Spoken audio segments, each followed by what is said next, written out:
সময় কোশ্চেনটাকে ভালো করে শুনবেন। কি স্যার জিজ্ঞেস করছেন সেটাকে একটু মানে বোঝার চেষ্টা করতে হবে। এটা দেরি হলো, অন্য ক্ষেত্রে দেখলাম আনসারটা একটু একটু ঘুরে চলে যাচ্ছে অন্যদিকে। টু দ্য পয়েন্ট আনসার করবেন, সংক্ষেপে টু দ্য পয়েন্ট আনসার করলে আপনার গুণগত মানটা বাড়বে।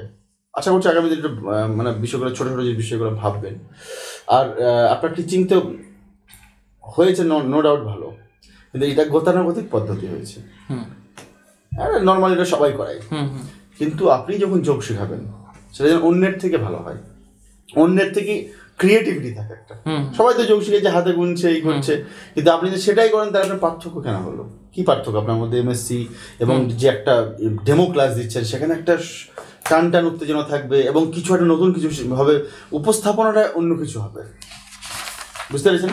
সেটা আপনার মধ্যে অনেক কোয়ালিটি আছে। আগামী যেদিন আপনার মক ইন্টারভিউ থাকবে, আশা করছি সেদিন যেন প্রেজেন্টেশন এবং কিছু একটা নতুনত্ব পদ্ধতিতে যেন যোগটা থাকে। যেটাই করবেন, যোগ বলে কথা নয়, যেটাই করাবেন সেটা যেন একটা চমক থাকে। বুঝতে পেরেছেন কি বললাম আমি? প্রণয় বাবু, অনেক কিছু ভালো আছে আপনার, অনেক কিছু ভালো, তার মধ্য থেকে আরও ভালো করার জায়গা আছে। আপনার ম্যাথমেটিক্সে এমএসসি, সো আপনার কাছ থেকে স্যারেরা কিন্তু অনেক কিছু বেশি আশা করবেন। আমিও তাই করছি। আপনি যে পড়ালেন, পড়ানো খারাপ হয়নি, ভালোই হয়েছে, কিন্তু আমরা ওই যে আপনি ম্যাথমেটিশিয়ান, আপনার প্লাস যে যোগ শেখাচ্ছেন, যোগের যে স্টুডেন্টরা শিখতে চাইছে না, কিন্তু আপনার এমন ক্লাস সেখানে শিখবেই, সেই রকম বিষয়টা আমরা কিন্তু পেলাম না। আপনি যে বাচ্চাদের পড়াবেন, বাচ্চারা তো আর ওরা খেলতে ভালোবাসে কিন্তু শিখতে ভালোবাসবে না, কিন্তু আপনি এমন একজন টিচার, প্রণয়বাবু ক্লাসে ঢোকা মানে ছেলেরা ম্যাথ শিখবেই, এই যে ব্যাপারটা, সেই ব্যাপারটা কিন্তু আপনাকে ডেমো ক্লাসে দেখাতে হবে। আপনি নিশ্চয়ই বুঝতে পেরেছেন সেই জায়গায় দেখাতে পারেনি। তার কারণ হচ্ছে আপনি ক্লাস বা এখানে বসে ইন্টারভিউ দেওয়ার সময় আপনি নিজে মানে একদম রিল্যাক্স ছিলেন না, সাবলীলতা আপনার মধ্যে সেটা দেখা যায়নি, আনসারের সময়তেও দেখা যায়নি, ওখানেও দেখা যায়নি। এই জিনিসটা আপনাকে আনতে হবে, তাহলে দেখবেন আপনাকে কেউ পারবে না। ব্রেনটাকে ফুললি অ্যাক্টিভ যখন রাখতে পারবেন, বা ক্লাস হচ্ছে কোনো ফ্যাক্টর না, বাচ্চাদের বাড়িতে পড়ানোও যায়, এই ডেমো এখানেও তাই। এই এখন আপনি ভাবছেন তো স্যারদের সামনে বলছি, এই বিষয়টা আপনার মাথা থেকে আউট করতে হবে। আমি তো টিচার, আমি বাড়িতে থাকলেও টিচার, আমি স্যারদের সামনে পড়ালেও টিচার, আমি সব জায়গায় টিচার, আমি পড়াবো। এই মানসিকতা নিয়ে আপনাকে কিন্তু ক্লাসগুলো করাতে হবে। স্যাররা কিছু প্রশ্ন জিজ্ঞাসা করবেন, কী আছে ব্যাপার, আমি জানলে সেটার আনসার দেব, না জানলে যেমনভাবে আমি কথা বলি স্যারদের সেরকম বলে বেরিয়ে যাব। এই মেন্টালিটি আপনাকে থাকতে হবে, দেখবেন তাহলে আনসারটা আপনার সঠিক হবে। কী হয় ভিতরে যদি এরকম থাকে তাহলে কিন্তু হবে না। আছে ওটা কাজটা করছে, তাই না? ওইটা থেকে বেরিয়ে আসতে হবে আপনার। দেখুন এটা আগামী দিন দেখুন বেরিয়ে চলে আসবেন আপনি। আচ্ছা, ওই আপনি থতমত হয়ে গেছে, তাই না?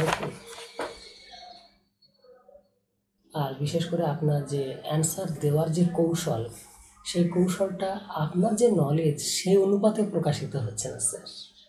Remember it sir.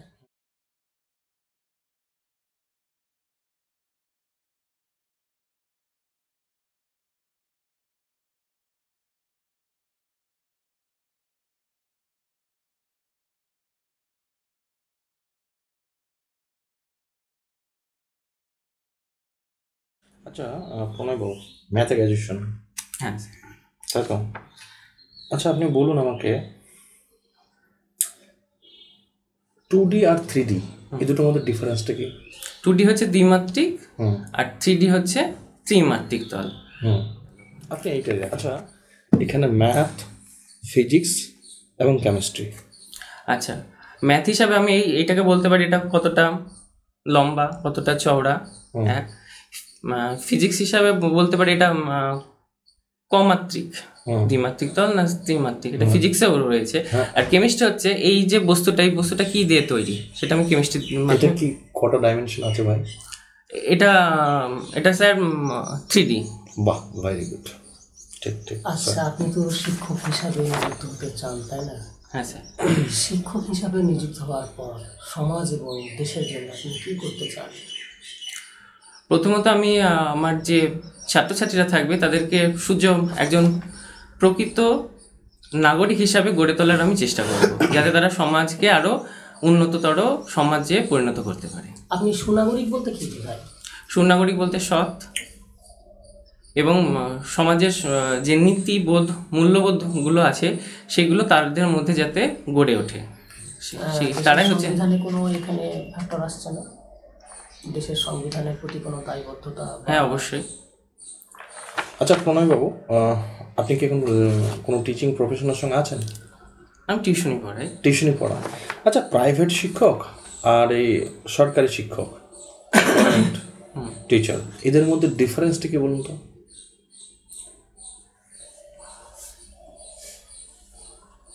প্রাইভেট এবং স্কুলের শিক্ষক হতে গেলে আমাকে বিভিন্ন পদ্ধতি মেনে আমাকে স্কুলের শিক্ষক পদের সঙ্গে যুক্ত হতে হবে, কিন্তু প্রাইভেট টিচার হতে গেলে কিন্তু সেই পদ্ধতিগুলো না হলেও সে প্রাইভেট টিউশনই করাতে পারবে।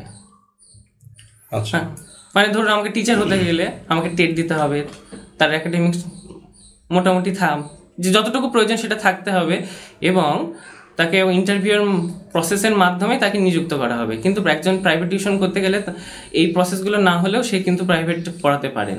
আমি কিন্তু মানে রিক্রুটমেন্ট প্রসেসটা জানতে চাইনি, মানে অ্যাজ এ টিচার তাদের মধ্যে ডিফারেন্স কি? একজন স্কুল শিক্ষক তিনি একসঙ্গে অনেকগুলো স্টুডেন্টকে পড়াচ্ছেন, কিন্তু প্রাইভেট টিচারের ক্ষেত্রে দেখা যায় তিনি স্পেশালভাবে একজন স্টুডেন্টকেও পড়াতে পারেন। আচ্ছা, অনুবর্ত বলতে কি বোঝেন? অনুবর্ত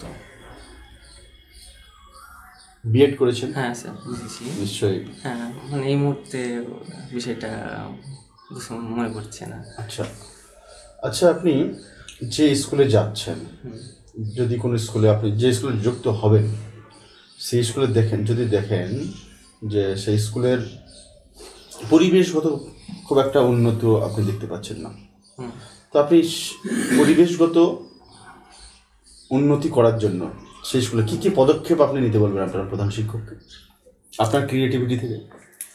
প্রথমত যে বিষয়গুলো ঘাটতি রয়েছে সেই বিষয়গুলোর আমি প্রথমে পর্যবেক্ষণ করব, এবং তারপরে সেই বিষয়গুলো আমি প্রধান শিক্ষককে জানাবো যে এই যে ঘাটতিগুলো রয়েছে সেই ঘাটতিগুলোকে পূরণ করার চেষ্টা করব। আপনার পুঁথিগত শিক্ষা বাদ দিয়ে, হ্যাঁ, স্কুলে ঢুকে একজন বাচ্চা সে বই ছাড়াও শিখতে পারে, কি কি কনসেপ্ট আপনি দেবেন? যদি আমি ম্যাথের কথাই বলি আমি, তাহলে আমি বিদ্যালয়ে যদি গাছ থাকে বা বাগান থাকে সেখান থেকে আমি তাদেরকে যোগের ধারণা দিতে পারবো। না, আমি ধারণা দিতে বলছি না, তাহলে বলছি একটা স্কুলে ঢুকে তো অনেক কিছু শিখতে পারে বাচ্চা। অনেক স্কুলে অনেক রকমের চিত্রাঙ্কন করা থাকে, তাই না? তো তার মাধ্যমে তো বাচ্চা বই ছাড়াও শিখতে পারবে। তো আপনি আপনার মাথাতে এমন কিছু আছে যেটার মাধ্যমে সেরকম ধরনের আরো কিছু করা যাবে স্কুলে? মানে আমি একটু বিষয়টা জানতে চাইছি, আমি কি শুধু শেখাবো না? আপনি শেখাবেন না, আপনি সব সময়তেই অটোমেটিক বাচ্চারা শিখবে, সেই ধরনের কনসেপ্ট আপনি কি দেবেন?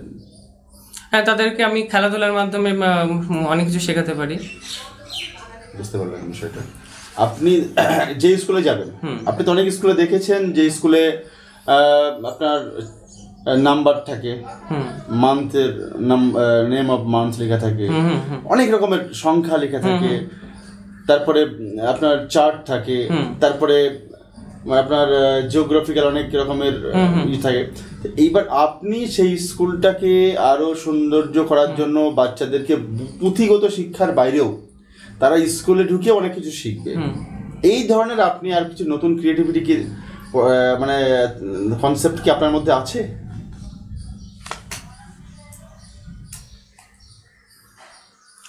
হ্যাঁ, স্কুলের দেওয়ালগুলোকে বিভিন্ন বিষয়গুলো তুলে ধরতে পারি স্কুলের দেওয়ালে। স্কুলের দেওয়ালে ধরুন অঙ্কের যে সূত্রগুলো রয়েছে সেই সূত্রগুলো আমি লিখে দিতে পারি। আবার সিঁড়িগুলো, যদি স্কুলে সিঁড়ি থাকে তাহলে সিঁড়ির ধাপে ধাপে আমি বিষয়গুলো লিখে সেখান থেকে যোগ বা বিয়োগ এই ধারণাগুলো তাদের মধ্যে তুলে ধরতে পারবো। সেটাই। আচ্ছা প্রণয় বাবু, good afternoon student. Very very good afternoon sir. তোমরা সবাই কেমন আছো? খুব ভালো আছি স্যার, আপনি ভালো আছেন? হ্যাঁ স্যার, হ্যাঁ আমি খুব ভালো আছি। ওকে, আচ্ছা তোমরা চকলেট খেতে কে কে ভালোবাসো? আমি ভালোবাসি স্যার। আচ্ছা, স্যার আমিও ভালোবাসি। তুমি?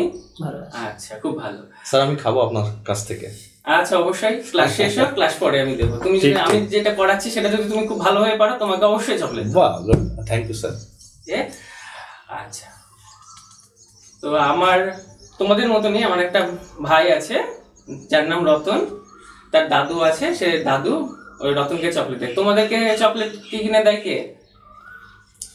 বাবা দেয়, কাকারা দেয়। হ্যাঁ, তোমার? আমারও স্যার। তোমার? আমারও ভাই। আচ্ছা, তেমনি হবে রতন বলে যে ছেলেটা আছে, সেই ছেলেটার দাদু আছে, সে দাদু তাকে অনেকগুলো চকলেট দিয়েছে। তো প্রথমে সেই দাদু অনেকগুলো চকলেট কিনে এনেছে, যে রতনকে প্রথমে একটা চকলেট দিয়েছে, তারপরে আরো একটা চকলেট দিয়েছে।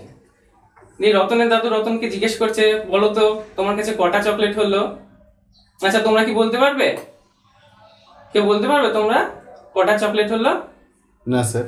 আচ্ছা, তাহলে দেখো, একটা চকলেট আর আরো একটা চকলেট, প্রথমে আমরা হাতি গুনি, এক তারপরে এক, তাহলে কটা হলো মোট? দুটো। আচ্ছা, আমরা এই যে জিনিসটা করলাম, এই জিনিসটা কি বলতে পারবে? আমরা কি করলাম বলতে পারবে কেউ? না স্যার। না। আচ্ছা, আমরা যে এই পদ্ধতিটা করলাম, মানে একটা যোগ আরো একটা সমান কটা? দুটো হলো। এই যে জিনিসটা করলাম এটাকে বলা হয় যোগ। তাহলে আজকের পাঠ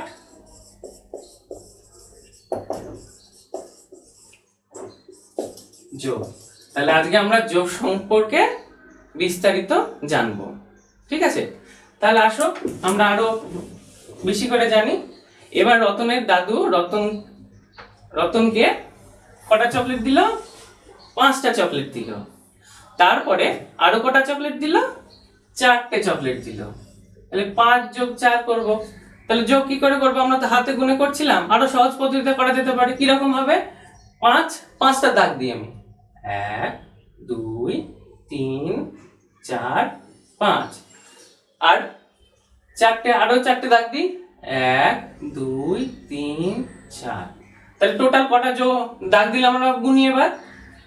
1 2 3 4 5 6 7 8 9। তাহলে এখানে কত লিখবো আমরা? 9। তাহলে 5 আর 4 যোগ করলে কটা হয়? 9টা। তাহলে রতনের দাদু রতনকে কটা চকলেট দিয়েছিল? 9টা চকলেট। আজকে আপনার মানে ফার্স্ট টাইম। হ্যাঁ, ফার্স্ট। আপনার যে কোয়ালিটি, সেই কোয়ালিটি অনুসারে আপনার কাছ থেকে এক্সপেকটেশন অনেক বেশি। সেটা আজ এ ফার্স্ট হিসাবে সেটা পেলাম না। আশা করছি আগামী দিনে সেটা পাবো। যে জায়গাগুলো আপনার কারেকশন করতে হবে স্যার, সেটা হচ্ছে প্রথমত যখন ঢুকে আপনি চুপচাপ হয়ে গেছেন, পুরো সাইলেন্ট। সেটা নয়, আপনি প্রথমে গ্রিটিংসটা দেননি, ভুলে গেছেন, সেটা দিতে হবে। তারপরে বসে আপনার বসাটা একটু চেঞ্জ করতে হবে। মানে বসছেন এইভাবে হেলান দেওয়া যাবে না, পুরো মানে এইভাবে হাতটা নড়ছে মানে, হ্যাঁ আপনার মানে কথা বোঝাতে গিয়ে হাতটা নড়ে যাচ্ছে, এটা অভ্যাস, এটাকে চেঞ্জ করতে হবে। ইন্টারভিউ তো কম্পিটিশন, আপনাকে তো কোন জায়গাগুলো ভুল আছে সেটা দেখতে হবে, ওটা একটা ব্যাপার। আর আনসার দেওয়ার সময় কোশ্চেনটাকে ভালো করে শুনবেন। কি স্যার জিজ্ঞেস করছেন সেটাকে একটু মানে বোঝার চেষ্টা করতে হবে। এটা দেরি হলো, অন্য ক্ষেত্রে দেখলাম আনসারটা একটু ঘুরে চলে যাচ্ছে অন্যদিকে।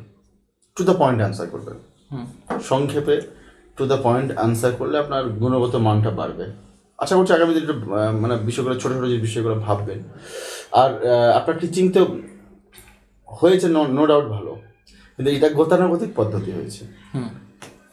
নর্মালি এটা সবাই করায়, কিন্তু আপনি যখন যোগ শেখাবেন সেটা যেন অন্যের থেকে ভালো হয়, অন্যের থেকে ক্রিয়েটিভিটি থাকে একটা। সবাই তো যোগ শিখেছে, হাতে গুনছে, এই করছে, কিন্তু আপনি যে সেটাই করেন তাহলে আপনার পার্থক্য কেন হলো? কি পার্থক্য আপনার মধ্যে? এমএসসি এবং যে একটা ডেমো ক্লাস দিচ্ছেন সেখানে একটা টান উত্তেজনা থাকবে এবং কিছু একটা নতুন কিছু হবে, উপস্থাপনাটা অন্য কিছু হবে, বুঝতে পেরেছেন? সেটা আপনার মধ্যে অনেক কোয়ালিটি আছে, আগামী যেদিন আপনার মক ইন্টারভিউ থাকবে, আশা করছি সেদিন যেন প্রেজেন্টেশন এবং কিছু একটা নতুনত্ব পদ্ধতিতে যেন যোগটা থাকে। যেটাই করবেন, যোগ বলে কথা নয়, যেটাই করাবেন সেটা যেন একটা চমক থাকে। বুঝতে পেরেছেন কি বললাম আমি? আর আপনি যখন এখানে বসছিলেন তখন আঙুল খুঁটছিলেন, খুঁটবেন না, ঠিক আছে? যখন আসলেন তখন তো আসতে পারি স্যার, এটা তো আপনি বলেননি, স্যার তো উল্লেখ করে দিলেন, এটা বলবেন। আমি স্যার আসবো তাই বলেছিলেন? হ্যাঁ। আচ্ছা, যখন বসলেন তখন কিন্তু আবার এদিক ওদিকে তাকাচ্ছিলেন, যেন থতমত হয়ে গেছে, তাই না? আর বিশেষ করে আপনার যে অ্যান্সার দেওয়ার যে কৌশল, সেই কৌশলটা আপনার যে নলেজ সেই অনুপাতে প্রকাশিত হচ্ছে না স্যার। Remember it sir. প্রণয়বাবু, অনেক কিছু ভালো আছে আপনার, অনেক কিছু ভালো, তার মধ্য থেকে আরও ভালো করার জায়গা আছে। আপনার ম্যাথমেটিক্সে এমএসসি, সো আপনার কাছ থেকে স্যারেরা কিন্তু অনেক কিছু বেশি আশা করবেন। আমিও তাই করছি। আপনি যে পড়ালেন, পড়ানো খারাপ হয়নি, ভালোই হয়েছে, কিন্তু আমরা ওই যে আপনি ম্যাথমেটিশিয়ান, আপনার প্লাস যে যোগ শেখাচ্ছেন, যোগের যে স্টুডেন্টরা শিখতে চাইছে না, কিন্তু আপনার এমন ক্লাস সেখানে শিখবেই, সেই রকম বিষয়টা আমরা কিন্তু পেলাম না। আপনি যে বাচ্চাদের পড়াবেন, বাচ্চারা তো আর ওরা খেলতে ভালোবাসে কিন্তু শিখতে ভালোবাসবে না, কিন্তু আপনি এমন একজন টিচার, প্রণয়বাবু ক্লাসে ঢোকা মানে ছেলেরা ম্যাথ শিখবেই, এই যে ব্যাপারটা, সেই ব্যাপারটা কিন্তু আপনাকে ডেমো ক্লাসে দেখাতে হবে। আপনি নিশ্চয়ই বুঝতে পেরেছেন, সেই জায়গায় দেখাতে পারেনি। তার কারণ হচ্ছে আপনি ক্লাস বা এখানে বসে ইন্টারভিউ দেওয়ার সময় আপনি নিজে মানে একদম রিল্যাক্স ছিলেন না, সাবলীলতা আপনার মধ্যে সেটা দেখা যায়নি, আনসারের সময়তেও দেখা যায়নি, ওখানেও দেখা যায়নি। এই জিনিসটা আপনাকে আনতে হবে, তাহলে দেখবেন আপনাকে কেউ পারবে না। ব্রেনটাকে ফুললি অ্যাক্টিভ যখন রাখতে পারবেন, বা ক্লাস হচ্ছে কোনো ফ্যাক্টর না, বাচ্চাদের বাড়িতে পড়ানোও যায়, এই ডেমো এখানেও তাই। এখন আপনি ভাবছেন তো স্যারদের সামনে বলছি, এই বিষয়টা আপনার মাথা থেকে আউট করতে হবে। আমি তো টিচার, আমি বাড়িতে থাকলেও টিচার, আমি স্যারদের সামনে পড়ালেও টিচার, আমি সব জায়গায় টিচার, আমি পড়াবো। এই মানসিকতা নিয়ে আপনাকে কিন্তু ক্লাসগুলো করাতে হবে। স্যারের কিছু প্রশ্ন জিজ্ঞাসা করবেন, কী আছে ব্যাপার, আমি জানলে সেটার আনসার দেব, না জানলে যেমনভাবে আমি কথা বলি স্যারদের সেরকম বলে বেরিয়ে যাব। এই মেন্টালিটি আপনাকে থাকতে হবে, দেখবেন তাহলে আনসারটা আপনার সঠিক হবে। কী হয় ভিতরে যদি এরকম থাকে তাহলে কিন্তু হবে না। আছে ওটা কাজটা করছে, তাই না? ওইটা থেকে বেরিয়ে আসতে হবে আপনার। দেখুন, এটা আগামী দিন দেখুন বেরিয়ে চলে আসবেন আপনি।